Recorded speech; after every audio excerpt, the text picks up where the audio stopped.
आपको पॉप का मामला याद होगा कि पॉप को बुलाकर, मैंने पॉप के देश के अधिकारी को बुलाकर अमेरिका ने धमकाया था व्हाइट हाउस में और कहा था कि जो अमेरिका के खिलाफ, हमारे खिलाफ आप बयान दे रहे हैं, यह आप नहीं दे सकते।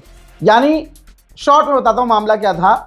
जब अमेरिका की फौज लड़ने से ईरान से मना कर रही थी और अमेरिका की फौज नाराज हो रही थी ट्रंप की सरकार से, तो डोनाल्ड ट्रंप ने यह कहना शुरू कर दिया था कि इजराइल के साथ हमारा साथ देना, इजराइल के साथ खड़े होना और ईरान के खिलाफ लड़ना, ये ईश्वर की जंग है। ऊपर वाले ने डोनाल्ड ट्रंप को भेजा है इन मुसलमानों के नरसंहार के लिए, कत्लेआम के लिए, और ये ऊपर वाले की जंग है, धार्मिक जंग है। तुरंत पॉप ने, ईसाइयों के सबसे बड़े धर्मगुरु ने मना कर दिया था कि ऐसा नहीं है, ये झूठ है, ऐसा कोई देवता नहीं आया है और ट्रंप कोई देवता नहीं है और ये धार्मिक जंग नहीं है। ये बात इतनी बुरी लगी ट्रंप को कि अमेरिका के व्हाइट हाउस ने वहां वेटिकन सिटी के अफसरों को बुलाया, एम्बेसडर को बुलाया, खरी खोटी सुनाई, पुराना एक कानून याद दिलाया और कहा इस कानून के तहत अमेरिका पॉप को झुका सकता है, वेटिकन सिटी को झुका सकता है और पॉप कोई भी हो उसे अमेरिका की तरफदारी करनी होगी,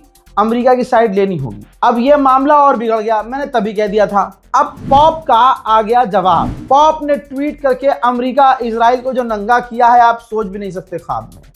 भाई उन्होंने साफ साफ कहा कि ईश्वर किसी भी युद्ध के लिए, लड़ाई के लिए, दंगे के लिए आशीर्वाद नहीं देता है। जो कोई भी शांति के दूत हैं, जो शांति चाहते हैं, वो कभी लोग नहीं चाहते कि जंग हो। जिन्होंने कभी तलवार उठाई थी उन लोगों का साथ ईसा मसीह नहीं दे सकते। और आज जो बम गिरा रहे हैं, सैन्य कार्रवाई कर रहे हैं, मिलिट्री ऑपरेशन कर रहे हैं और ताकत के दम पर आज़ादी और शांति चाहते हैं, नहीं मिल सकती।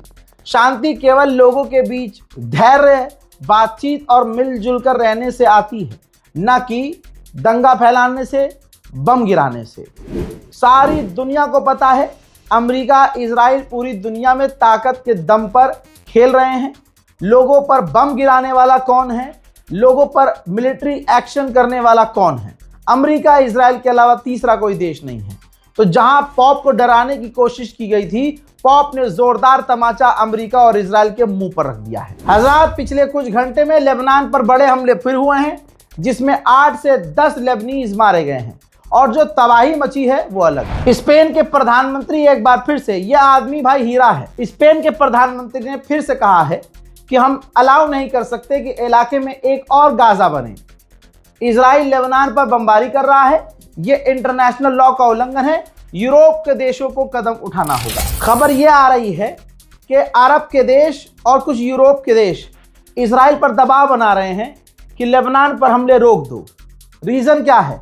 अरब और यूरोप अच्छे नहीं है। रीजन ये है कि ईरान ने धमकी दी है। ये देखिए, ईरान के पार्लियामेंट स्पीकर ने अभी कुछ देर पहले ये शेयर किया है कि डील से पहले, बातचीत से पहले, जो बातचीत होने वाली है इस्लामाबाद में, उस बातचीत से पहले जरूरी है कि लेबनान में पहले सीज फायर हो, लेबनान पर बमबारी बंद हो। अब जो ये बयान आया है ईरान के पार्लियामेंट स्पीकर का, इसके बाद फिर से कहानी पलट गई है। इनके बयान से लग रहा है कि ईरान के ऑफिशियल अभी पाकिस्तान नहीं पहुंचे हैं और इस बयान का मतलब यह है कि जब तक लेबनान पर बमबारी होगी ईरान बातचीत ही नहीं करेगा। जब लेबनान में 200 लोगों को अचानक से सीज फायर ईरान के साथ हुआ और अचानक से सारा फ्रस्ट्रेशन सुअर की औलाद नेतन्याहू ने एक साथ लेबनान पर निकाला, तो रिपोर्ट ये आ रही है और पक्की रिपोर्ट है कि डोनाल्ड ट्रंप पर अचानक से दबाव बना। दुनिया ने डोनाल्ड ट्रंप को गाली बकना शुरू की। डोनाल्ड ट्रंप ने तुरंत नेतन्याहू को खुद फोन किया और व्हाइट हाउस के कुछ रिपोर्ट्स कह रही हैं कि बातचीत बहुत टेंस थी। डोनाल्ड ट्रंप भड़के हुए थे, नेतन्याहू पे चढ़ गए थे कि ये सब कर क्या रहे हो तुम। बहुत सारी बातें की, अपने मन से तो नहीं कह सकता मैं, लेकिन ये रिपोर्ट है कि टेंस माहौल हो गया था। दबाव ट्रंप पर आ गया था और ट्रंप का दबाव पूरी तरह से दिख रहा था नेतन्याहू के ऊपर। इसी कॉल के बाद नेतन्याहू ने ऐलान किया कि हम लेबनान से डायरेक्ट बात करने को तैयार हैं, लेकिन जब तक बातचीत चलेगी हमला हम करते रहेंगे। यह बात भी हकीकत है कि लेबनान के ऊपर इजराइल ने उस तरह के हमले घटा दिए। हमले कर रहा है, लेकिन जैसे शुरू में किया था एक ही झटके में 10 मिनट के अंदर 100 बार बमबारी, वो वाले हमले कम कर दिए। इजराइल हर देश के लिए खतरनाक है, ये इजरायली हर मुल्क के लिए खतरनाक है। आप देखिए, इजराइल के नेशनल टीवी चैनल पर पत्रकार कह रहे हैं और ओपनली कह रहे हैं कि हमें लग रहा है कि लेबनान में अब सिविल वॉर होगा और ये सिविल वॉर हमारे लिए काफी अच्छा है। जो हक का साथ देगा, आज अगर मोदी सरकार हक बोलने लगे और इजराइल की आंखों में चुभ जाए ये भारत सरकार, तो ये हिंदुस्तान के खिलाफ भी जहर उगलना शुरू कर देगा। भाई फ्रांस कोई छोटा मोटा मुल्क थोड़ी है। अब देखिए कि फ्रांस के राष्ट्रपति इमैनुअल मैक्रोन ने कई जगह न्यूट्रल बयान दिए कि भाई ईरान भी हमले बंद कर दे और इजराइल भी बमबारी बंद कर दे, फिलिस्तीन और गाजा में बमबारी बंद कर दे और वेस्ट बैंक में जो कब्जे हो रहे हैं, ये तमाम बातें जो हैं की हैं फ्रांस के राष्ट्रपति इमैनुअल मैक्रोन ने। अब चढ़ा हुआ है नेतन्याहू ने कहा है कि लेबनान, अमेरिका और हमारे बीच जो बात होगी, मीडिएटर के तौर पे हमें फ्रांस नहीं चाहिए, क्योंकि फ्रांस न्यूट्रल नहीं है। इसकी नज़र में, हरामी की नज़र में न्यूट्रल वो है जो इजराइल की हाँ में हाँ मिला दे। रिपोर्ट आ रही है कि अमेरिका के अंदर लेबनान के एम्बेसडर और इजराइल के एम्बेसडर, जो अमेरिका में दोनों देशों के एम्बेसडर हैं, उन दोनों ने आपस में फोन पे बात की और वो राजी हुए थे कि हम डायरेक्ट बातचीत करेंगे। उधर हिजबुल्लाह खामोश नहीं है। लेबनान की तरफ से इजराइल पर खतरनाक बमबारी हुई है, मिसाइल आए हैं, रॉकेट आए हैं, जिससे तेल अवीव में तबाही मची है। תקשיבו, אז זה היה בצה"ל 8. איזה בום זה היה. אמא ואבא ביד. תראה איפה נפל. אריק, מטר ממני, אריק, תסתכל. יא אלוהים. אני הראשון שהגיע, אין פה אף אחד, אחי. מטורף.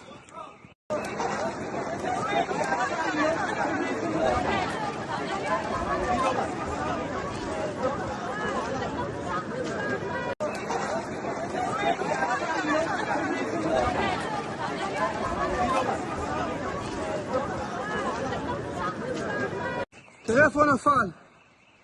אריק, מטר ממני, אריק, תסתכל. יא אלוהים. אני הראשון שהגיע, אין פה אף אחד, אחי.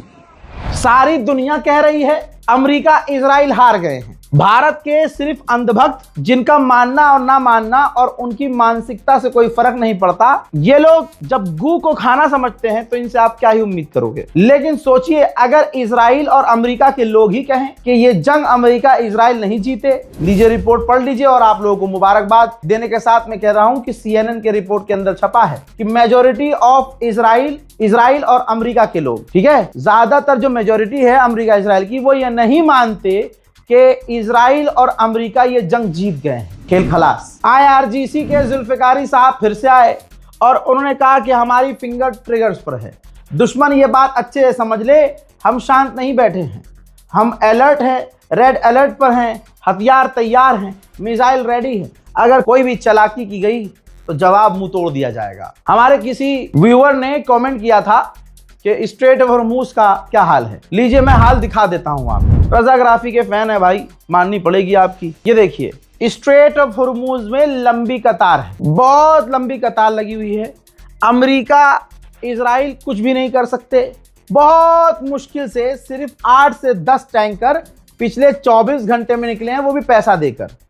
तो स्ट्रेट ऑफ हॉर्मूज अभी भी पूरी तरह से बंद है। अमेरिका, इजराइल कुछ कर नहीं पा रहे। ईरान अपने मन से जिसे चाहता है उसे जाने दे रहा है। तो अगर किसी देश को अपने टैंकर निकालने हैं तो ईरान के सामने नरमी बरतनी होगी और औकात में रहना होगा। यूरोपीय यूनियन की वाइस प्रेसिडेंट ने क्या कहा भाई, वो मीडिया में आई और उन्होंने कहा कि हमने कभी नहीं देखा कि अरबों ने हमारा साथ रूस के खिलाफ कभी दिया हो, तो हम उनका साथ ईरान के खिलाफ क्यों दें। दोनों तरफ से ये होना चाहिए। और बात अगली लड़की की बिल्कुल सही है, सही कह रही है ये। अब यहाँ पर अरब फंस गए, इसीलिए तो ईरान ने कहा दुनिया तुम्हारी सगी नहीं है, आज भी वक्त है सही साइड चुन लो। कल ईरान के supreme leader Ayatollah Mojtaba Khamenei का यही बयान था कि अरबों को सही साइड अभी भी चुन लेनी चाहिए। अब समझ में आ रहा है, सही साइड आपके लिए ईरान है, न कि यूरोप, अमेरिका। जो तेल की किल्लत सारी दुनिया को स्ट्रेट ऑफ हॉर्मूज के बंद होने की वजह से हुई है, अगर स्ट्रेट ऑफ हॉर्मूज खुल भी जाता है तो इतनी जल्दी आपूर्ति दुनिया को नहीं होगी। ऐसे में जीत हो गई है रशिया की, जो 1 महीने के लिए पाबंदी हटाई थी। अमेरिका मजबूरी में, ये हार नहीं अमेरिका की तो क्या है, अमेरिका इतना मजबूर हो गया है कि 1 महीने के लिए और रूस के तेल से पाबंदी हटाने वाला है। अंधाधुन रशिया ने पैसा कमाया है और अब अगले महीने तक रशिया अंधाधुन पैसा कमाएगा। हजरात, भारत की गांडूली मीडिया दावा कर रही है, मैंने बहुत सारे पोस्ट देखे, एक तो वो मुझसे 3 दिन पीछे हैं या 1 दिन पीछे, जो खबर मैं अभी डालूंगा वो 6 घंटे के बाद वो पोस्ट करेंगे और ऐसा चीख चीख के खबर बताएंगे, ओहो आपको होल हो जाएगी दिल में कि भाई क्या हो गया। अब ये देखिए, उन्होंने फेक न्यूज़ चलाई है कि ईरान ने खारिज किया है दावा कि हम स्ट्रेट ऑफ हॉर्मुज से पैसा लेंगे, लेकिन आप दूसरी तरफ सच देखिए, ये मुंबई हमारे भारत की एम्बेसी जो काउंसलेट जनरल ऑफ ईरान है मुंबई में, वेरीफाइड अकाउंट है और आधिकारिक बयान है।